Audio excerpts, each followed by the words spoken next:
حضرت عمر رضی الله تعالی عنہ د رسول الله صلی الله علیه وسلم دوم یار دی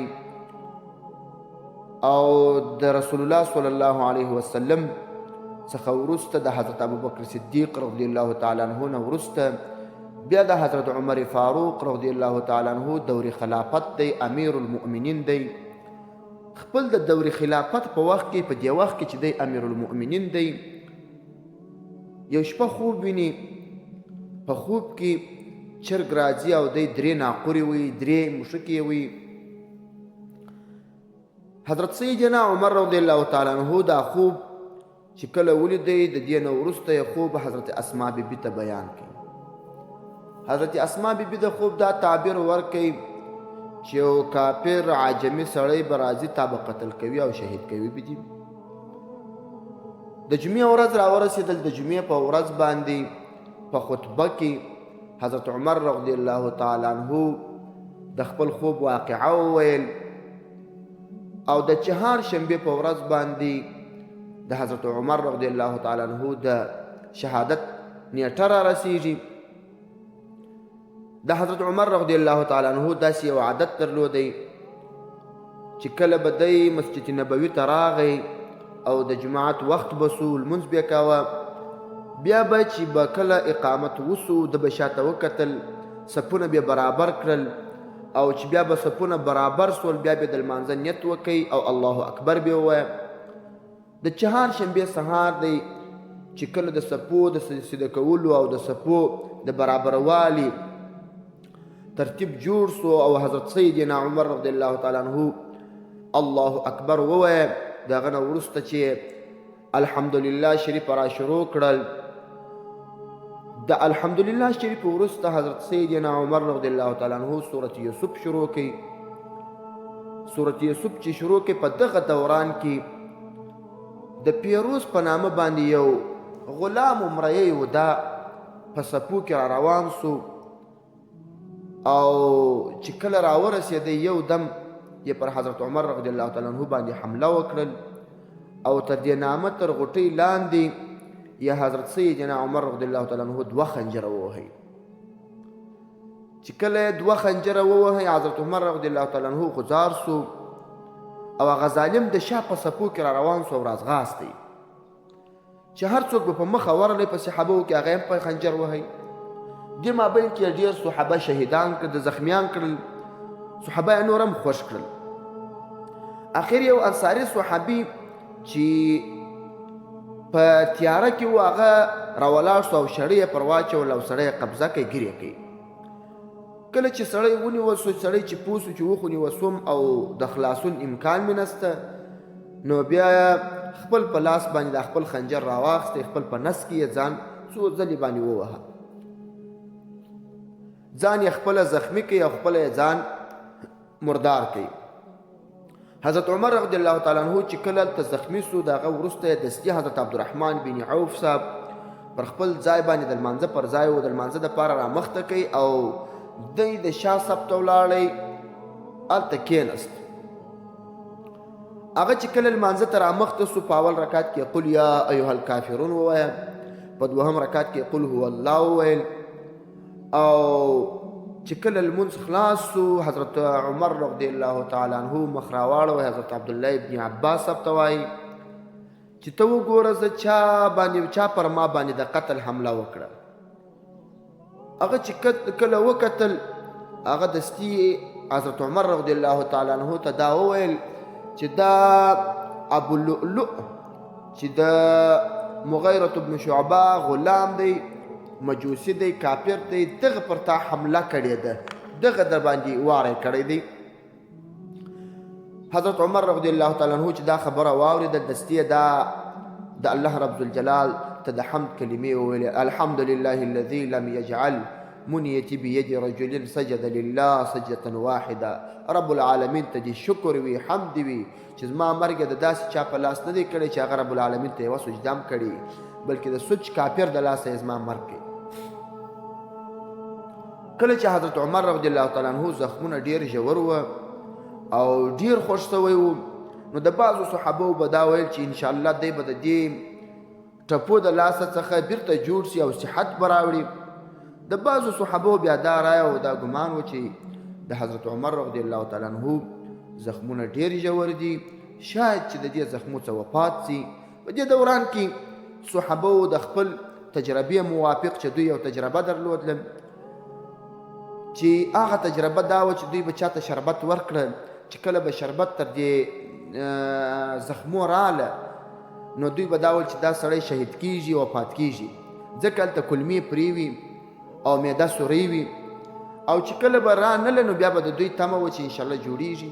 کله چې هغه شربت جوړ کړل او ورې کړل، شربت بېرته تر ټپو راله، نو د بعضو صحابو دا ګمان سو چې دا به وینه وي. بعضو بالاخره بېرته په دې مابین کې بیا حضرت عمر رضی الله تعالی عنه ته شیدې ورکړې.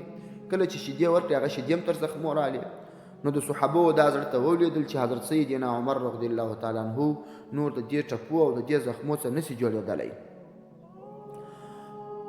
بیا دی په دغه دوران کې و چې حضرت عمر رضی الله تعالی عنه د صحابو زړه ته ولیدل چې حضرت عمر رضی الله تعالی عنه دا دردونه او دا مریضي مشکل ده، بیا د دې څخه دی نشي جوړېدلی. نو یو ځوان ورته راغی د حضرت عمر رضی الله تعالی عنه پوښتنې ته. حضرت عمر رضی الله تعالی عنه پروت دی، صحابه پوښتنې ته راځي او صحابي پوښتنې ته راغی.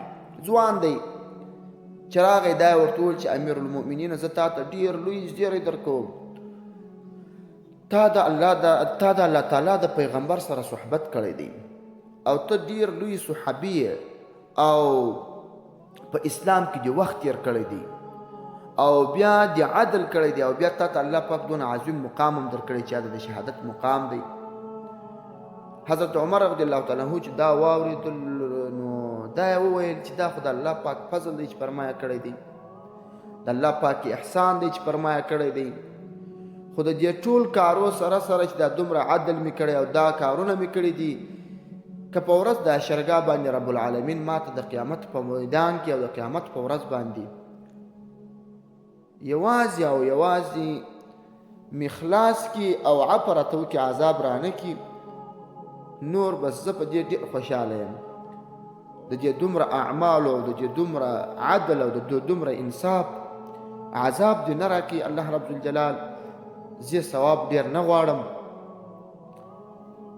چې حضرت عمر رضی الله تعالی عنه امیر المؤمنین دی، د رسول الله صلی الله علیه وسلم دوهم یار دی، دومره د رب العالمین څخه د وهم او ترس ډېر و.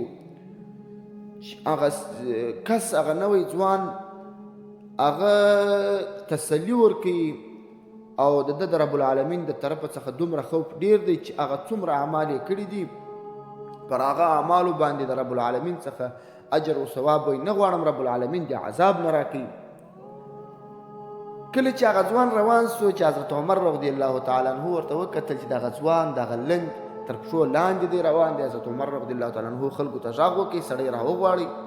بیرته هغه ځوان راوغوښتی چې کله ځوان راغی حضرت عمر رضی الله تعالی عنه ورته وویل چې دا لنګ پورته که په دې باندې د رب العالمین رضا نه خپله کېږي او چې لنګ پورته کې بله فایده به دا در ورسېږي چې کالي او دا لنګ به دې خیرنېږي نه. دې وخت کې هم د حضرت عمر رضی الله تعالی عنه سره د اسلام او د دین د امر بالمعروف د نهي عن المنکر د دې غم ورسره و.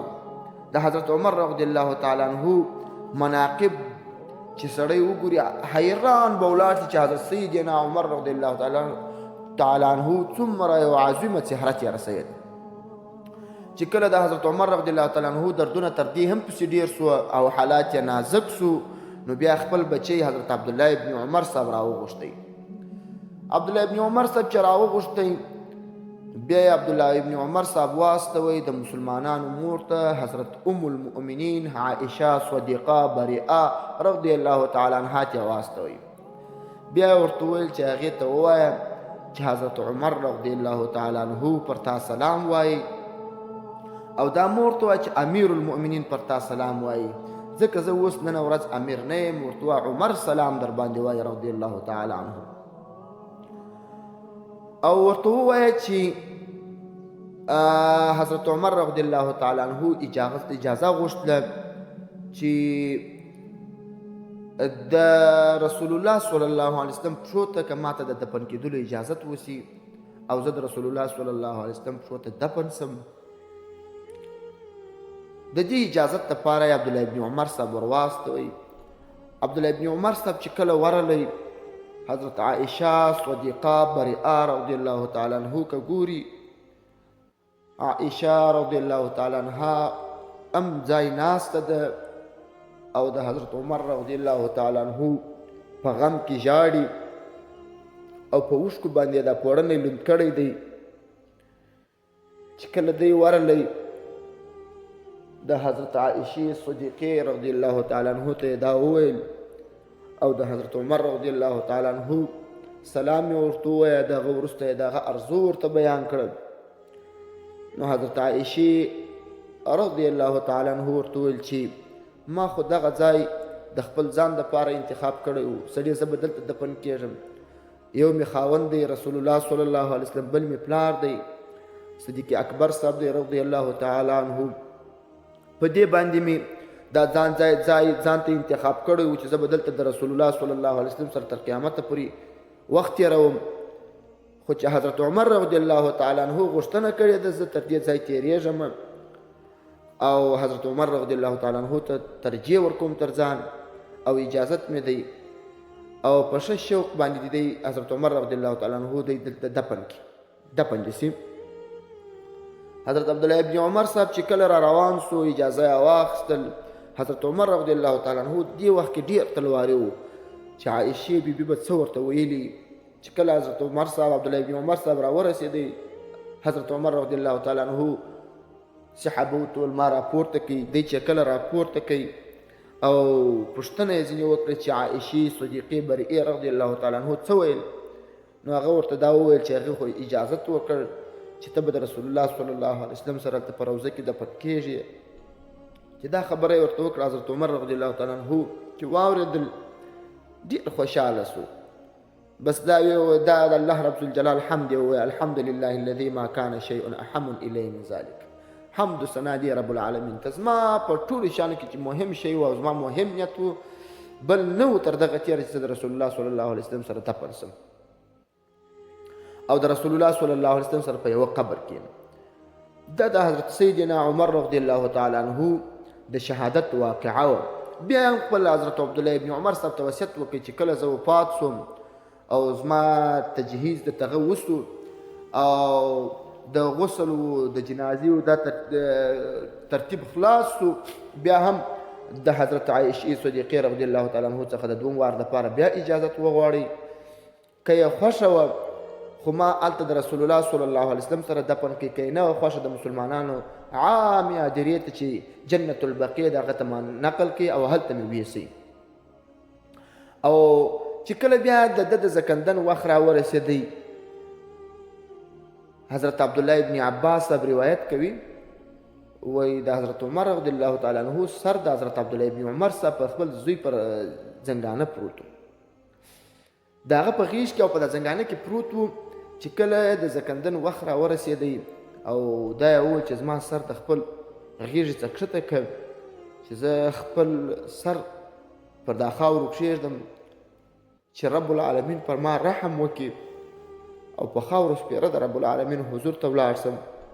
چې کله یې سر پر خاورو ځینې کښېښو، حضرت عمر رضی الله تعالی عنه دا سر په خاورو پسې وموږی او ژېره ویښتیان یې په خاورو ولړه سوه او سترګې یې د اوښکو ډکې سوې او بیا دا جمله د ځان سره تکرارول هلاکت دې وي ای عمره، که چیرې ستا رب تا ته مغفرت ونه کوي او ته یې ونه بخښلې، هلاکت دې وي و تا ته.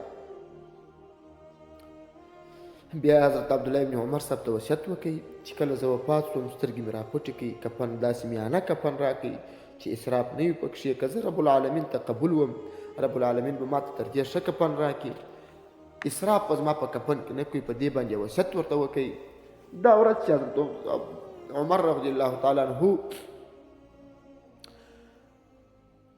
وفات سو شهید سو، دا ډېره غمجنه ورځ وه.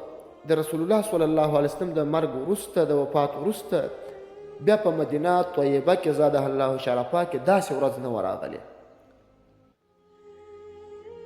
کله چې عمر رضی الله تعالی عنه وفات سو دې ورځ باندې لمر ترنځ نیولی و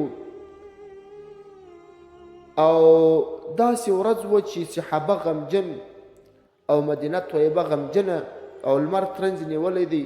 کوشنیان به راتله خپل مندو ته به ویل ایا نن د قیامت ورځ ده؟ مندو به ورته ویل چې نه د قیامت ورځ نه ده، نن د مدینې طیبې زاده الله شرفات څخه داسې نور ځي چې د هغه په وجه باندې رب العالمین ظاهري نور هم د مځکې څخه پورته کړی دی چې لمر ترنځ نیولی دی نو رانسته، او باطني نور چې امیر المؤمنین و چې څومره عادل انسان و هغه هم ضایع کړی دی.